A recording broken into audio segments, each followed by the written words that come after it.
It's Wednesday, November 15th, 2023, and welcome to episode 276 of Fault Lines, the National Security Institute's podcast that gets you quickly up to speed 3 times a week on the national security and foreign policy debates shaking up America.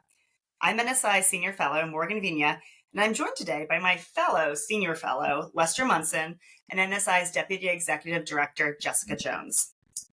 As we anxiously await the outcomes of President Biden's meeting with Chinese President Xi Jinping today in San Francisco, we are also learning of a third round of U.S. airstrikes on 2 Islamic Revolutionary Guard Corps facilities in Syria, which killed several Iranian-linked fighters.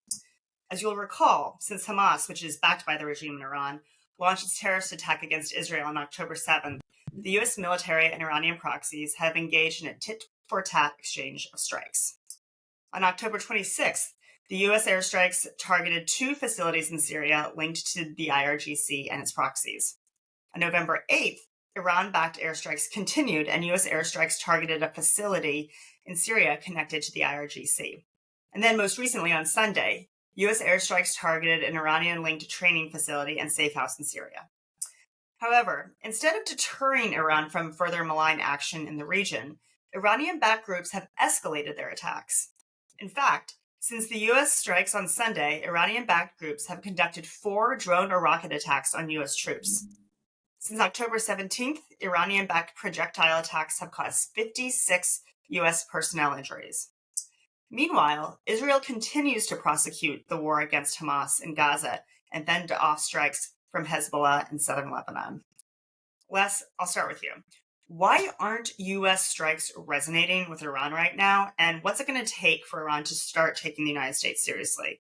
Do we need to step up our deterrence measures? Morgan, great topic, great questions. I think the administration's so-called deterrence policy with respect to Iran is clearly not very effective. It is good, I think, that we're stepping up responses militarily to what Iran and Iran-backed groups are doing. But we're responding to something like less than 10% of the attacks on American troops.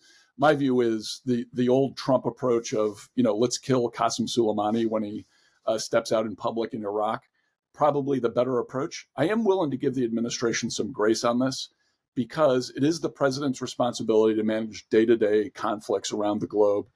These are real tough questions. And frankly, the conflict has not metastasized into something much larger. I don't mean to diminish injuries to Americans in any respect, but this could be much, much worse. So I'm not totally convinced that the deterrence policy is an abject failure.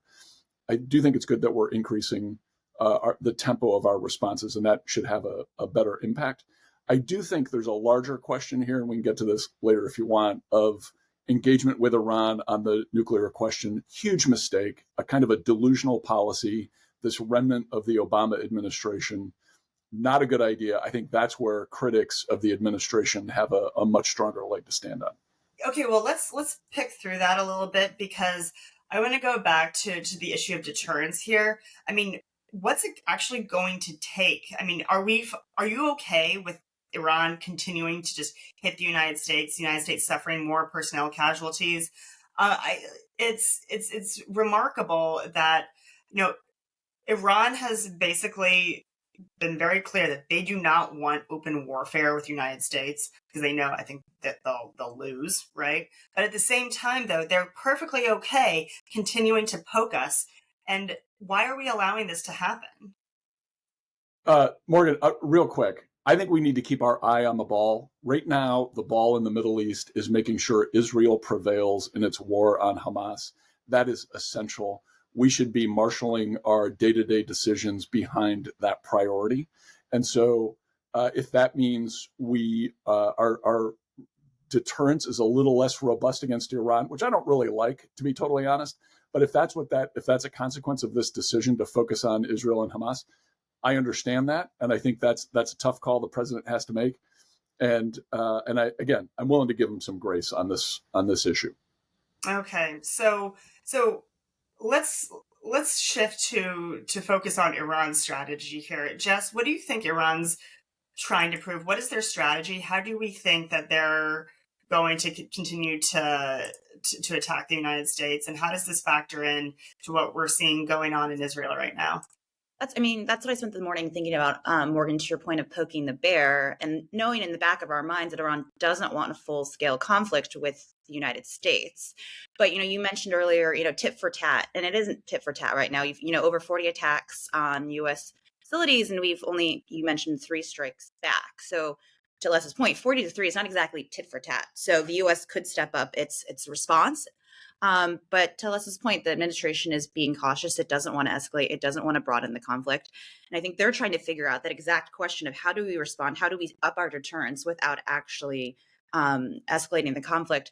Though, Iranian-backed proxies aren't Iran troops, though. So one attack that actually causes American casualties could change and escalate the conflict with, tomorrow. So we really don't know what's going to happen. I do think it's interesting. We talk about President Biden meeting President Xi today in San Francisco. And we know that Iranians' money coming from gas is booming, and that 70% of Iranian oil is purchased by China. So I think, we can also talk about the support that Iran gets from China and from Russia, and what that does to amplify their actions, and how we can begin to think about countering those actions. Sure. So, I would know, I think Iran smells, blood in the water here, that the United States, they perceive this administration as incredibly weak. They see an opportunity here to expand their influence, not just the region, but globally. We see what they're doing in Russia by providing them drones to attack Ukrainians. And so this is Iran's opportunity to flex. They know that the United States under the Biden administration isn't going to hit them back. Les, you mentioned specifically going after, Soleimani's predecessor, Hossein Salami.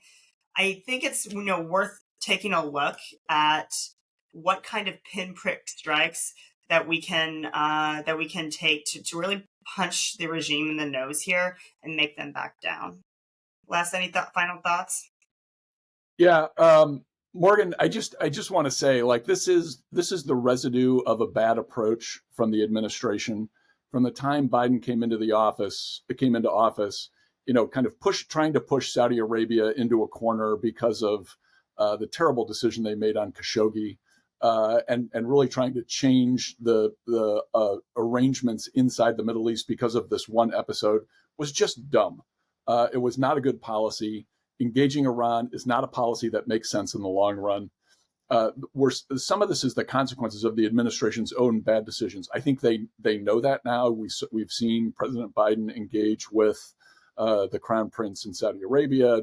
The fist bump, as much derided as it was actually a good thing at the end of the day, because the U.S. needs to be talking to Saudi Arabia. But we're seeing the consequences of just bad decisions at the get-go from the Biden administration. I think they understand now that they've got to make up for that, and they're moving quickly. So again, I'm willing to give them a little grace, but they've got to drop the engagement with Iran plan going forward. They need to have a much more realistic approach to the Middle East. I do like the way the White House has responded to the crisis in Gaza thus far. I think they've been doing the right thing and taken some risks back home here on the politics, and I think they do deserve some praise for that. It's not been perfect, but it's been pretty good. So I think this is all part of a larger piece, of course, and it's hard to just talk about the deterrence issue without bringing in these other issues. All right. Well, that's a wrap. Thanks so much to Devlin Burning, Claude Jennings, and the NSI staff for their help in producing today's episode. Join us again on Friday, November 17th for another episode of Fault Lines, the National Security Institute's podcast that gets you smart fast on the national security and foreign policy debates shaping America. Fault Lines is now on YouTube, so check out our channel for a video of today's episode. If you like what you heard, be sure to rate, review, and subscribe.